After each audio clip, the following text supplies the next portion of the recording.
Hey guys, I'm from AFSINREVERIE here with my buddy. Jerry Armstrong. Okay, so we're gonna try something different this time. It's kind of a side project I had in mind, and Joey helped me out with it too. He had it in mind too. We're gonna do a panel discussion about Power Rangers, and the topic can range from anything from Megazords to Rangers to seasons. This topic today is gonna be very season specific. It's gonna be Power Rangers SPD. Since I love SPD, Joey loves SPD. We all love SPD. So it'd be a good inaugural episode. And for more details, read below in the description. Because right now we need to get started talking about SPD with time constraints. So I hope you guys enjoy. Alright, Joey. The first question for the panel, you and I, is going to be favorite episode and why. So go ahead and take the floor. Alright, man. Well, my favorite episode, it has to be Wormhole. One, Dino Thunder and SPD, they clash together in that one. It starts out, Dino Thunder gets kidnapped to the future. They don't have any powers, but they still take on some villains from the future. That's just awesome in one opinion. And then they can't do anything when the SPD people bring them back to headquarters. They're not allowed to go and fight, and that makes them really mad. So Cat makes their Dino Gems work again, and they all morph together in that sequence. That's just like a heart stopper for me, because I mean, like, Grum just shoots at them and they all morph at once, and explosions and colors everywhere, and that's my favorite episode. That's amazing. Quick note on that, I think the writers knew what they were doing by doing the Grum shoots at them, explosion, SPD, Dino Thunder, power up emergency. Like, that was just amazing. I would agree with you, but I'm going to take a less fanboy approach to it because I love that episode as well. It's fangasm, basically. But I'm going to look for more of another episode that really struck me well, and that is episode 6, Abridged. It was about Bridge and how his weird techniques were kind of like put aside by the Rangers, and he ended up solving the crime at the end and getting that plant monster caught because she was robbing banks or whatever. So I like that episode because it shows that you can't really brush aside someone that you might find unorthodox. And it showed Bridges' transition from a joke kind of to a character that brought something to the table. So I feel like it was a very good character development situation. And Bridge is awesome. So that's why I liked it. Yeah, I also like that episode because I took Bridge was a joke to me at the beginning. I mean, literally, he was just the funny guy to me, and he really stepped up in that episode, and that made me like him a lot. That's great, dude. Good insight. Let's get on to the next question. Okay, the next question is going to be favorite character and why. So do you want to kind of get into that? Alright, my favorite character, a lot of people might disagree with me, is Sky. One, me and him are like the same person. Like, I'm a very, I keep to myself a lot of times until I met Chris here. And also, he had a goal. He liked to, he wanted to become the Red Ranger because his father was. He took it in the wrong way, yes, but I can see where he's coming from. He really wanted to. He could have been in at the beginning, but if he would have became the Red Ranger at the beginning, we wouldn't have the awesome Jack as the Red Ranger. He was an awesome Red Ranger, and Sky, he really got his character to develop and learn teamwork and stuff, and that's what made Kruger pick him as the Red Ranger at the end of the season. I think you make a really good point. That's what made it special. You know, they all overestimated their abilities, and they all learned something at the end. I think Sky finally learned after Kruger, the character transition from she's a girl to I will follow her into battle, gave him the validation to actually become the Red Ranger. And that's just great character development and writing. So, great job on that end. And Sky's a good answer. A lot of people say, either, Bridge or someone else. So, Sky is a unique answer. I love that. My favorite character, I might have given it away, spoiler alert, is Bridge. Just because I relate to him more. And with Power Rangers, just like in anything in life, it's about who you relate to and how you relate to them. Just like with your Sky example. I feel like Bridge if I was a Ranger. I have a sense of humor, a different way of doing things. I'm not an alpha male type like Sky or maybe like Jack in his confidence. I felt more like Bridge. I have feelings. I'm a little different than some other people. So I really related to that, and he was just awesome. And I just thought he was really cool. And Green Rangers, Jason David Frank, made Green Rangers really popular. So I always just liked Green Rangers. So I related to Sky a lot. I love the toast thing. I love his aura power because he's reading people's personalities basically. So I really like Bridge, and that's the only reason why I have this red jacket, because Bridge eventually becomes SPD Red and once a Ranger. So if he never became SPD Red, I would have a blue one because he becomes the blue one at the end of the season. The blue SPD Ranger. So good answers, man. Good stuff. So let's get on to the next question. How do the villains in SPD measure up to previous villains in Power Rangers? Do you want to go ahead and give your insight on that? Alright, well, I would say Grum. There's a lot to say about him.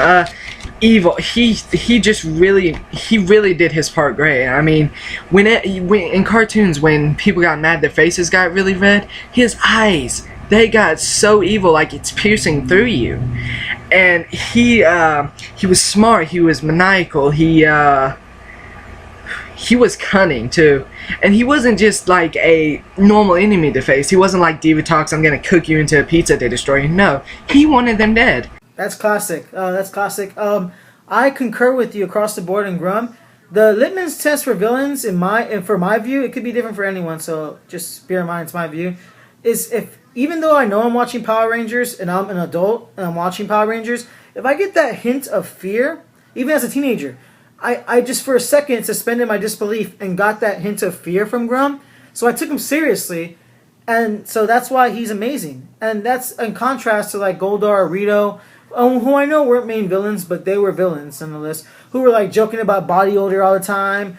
And Lord Zed and Rita kind of got comical. Lord Zed was a badass like the first, excuse my language, but he was like the man like the first like half of season 2. But then Rita came back and softened him up a little. So yeah, it was just Grum I take seriously because he was a threat and he took business into his own hands. Whenever he didn't think the monsters were doing a good job, he went down there and fought them. He was fighting Kruger on numerous occasions. So I always like when a villain takes actions and matters in their own hands, as opposed to the other villains who may like Rita and Zed, who never physically combated the Rangers. So I like that about Grum, and I took him seriously. And you have Brewwing, who was like all about money. Piggy was like, I'll help whoever doesn't kill me. He was on playing every side of the field. You have Morgana, who was creepy and awesome. We don't have really time to get into Morgana, but she was really creepy and awesome. She had that little scary girl vibe, and then she got into an adult and kicked butt too. She did the dirty work. And then Grum was just like you said, across the board. So all those elements together just makes the villains better. The only villain I think that's probably better than this season, prior, not after, prior, would have to be Time Force and Rancic. So that's what I feel. That's a great answer. All right, great, man. Great. Let's go on to the next question. This is going to be our second to last question. It's going to be... Okay, yes. Now what do you feel were the writer's intentions in terms of how we were introduced to Z and to Jack in the first episodes, in terms of their background, the stealing, and stuff like that? Alright, well, see, I love this question because it reminds me of a great cartoon I used to love, Robin Hood. You steal from the rich and give to the poor.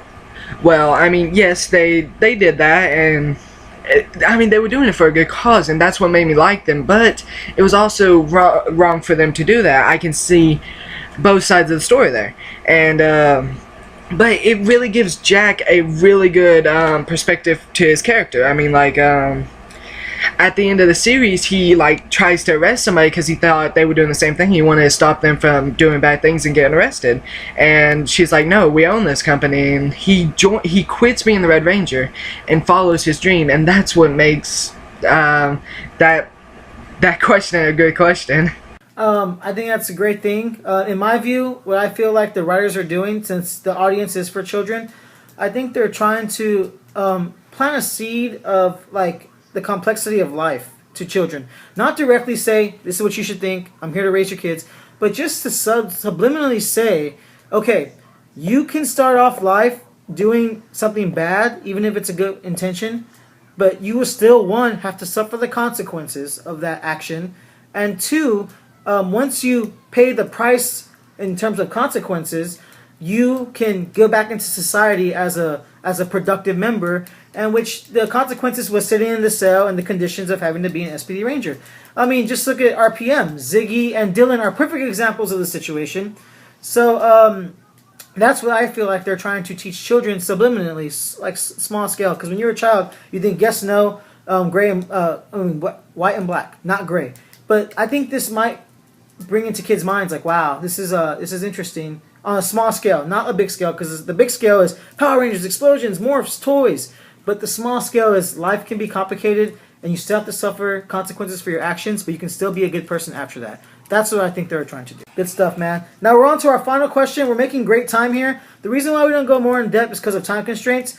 But you know, we can work through all this in future episodes. Whoever joins us, whoever doesn't join us. But let's go to our final question. This is one of my favorites. Biggest disappointment in SPD and why? Because in anything in life, nothing's perfect. And even my favorite season, SPD, there has to be something I don't like about it. So Joey, you want to take the floor on that one? Alright, man, I will. Okay, I can guarantee that we have the same idea on this. It would be Sam. They made him such a great character. I mean, when he was a kid, he was such a great character. I mean, they gave him so much play. I mean, everything that you could want in a character, they gave him. It made you really care for this kid. But when he came back as an adult, he was a ball. And that ball form, I mean, it's annoying to be the most. I mean, every guy wants, or every kid wants to see the Ranger that they look up to in the human form when they're adults, not a ball. And that's basically what it was. He was never in his human form until 5 seconds before the show ended. Yeah, and I totally agree with you. Sam is one of my least favorite Six Rangers, and that's the same reason you said. I'm going to reiterate with a little more detail. You gave this kid a 2-part episode. Episode 6 and 7. Sam 1, Sam 2. Okay? So, when Power Rangers gives you multi-episodes, they're trying to tell you this story is important. So, I connected with the little kid Sam, as we all do. When this kid gets bullied in any Power Ranger season, you relate to that. So, we relate to that. We love Sam. We meet him. Z shows more of her compassionate side. She becomes more flourished as a character because she is showing her compassion and what makes her a great person. And she kind of takes Sam under her wing. And he's kind of figuring out how he wants to like fit in the world, right? So we get all this. And it's great. I'm like, Sam's great. We know he's going to be a Ranger because he's like part of the cadet training at the end or whatever. So we know he's going to be a Ranger. Then we find out he's Omega Ranger. And we get a glowing ball of gas. Glowing ball of gas. Not even a star, because that's what a star is. But we get a glowing ball that comes whenever Grum fragments the problem. So, and then he just leaves. Force from the future. I helped you. Bye. You know, the least you could have done was get an adult actor who might have looked like the kid Sam to come from the future. Because then you can add on top of the layer of relating to Sam when you first met him in 1 and 2 as a kid. You can say, man, he grew up to be a great Ranger, which essentially they say he did, but we don't know because it's a ball. So they should have made a human form of Sam. Maybe Z could have thought he was cute. That would have been creepy. But remember, he's from the future. Weirder things have happened in Power Rangers, in my view. So it totally took out the human connection to the Ranger and just made him a waste of space, in my view. I have not felt this way since I've seen Robo Knights. So thank you, Megaforce, for making me feel the same way I feel about Sam with Robo Knight. So that's why I like Troy. Shoot me. Sorry.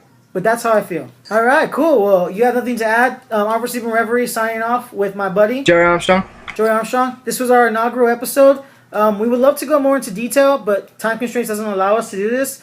But I just want to say thank you guys for watching. And to all our friends, you know who you are. We have a circle or a group on YouTube. You want to join us anytime, just let us know. We'll set it up. We'll talk about any topics you want to bring up. But this is the pilot episode. I hope you enjoyed.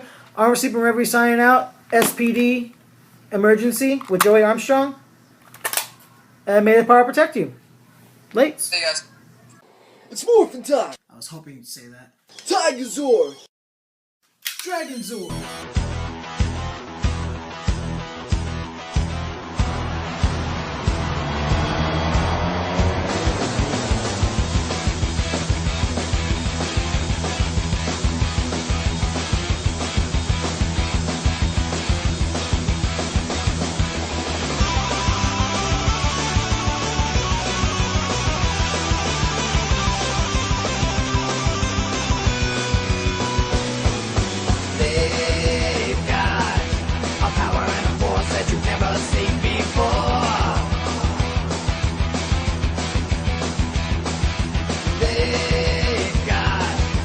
ability to morph and to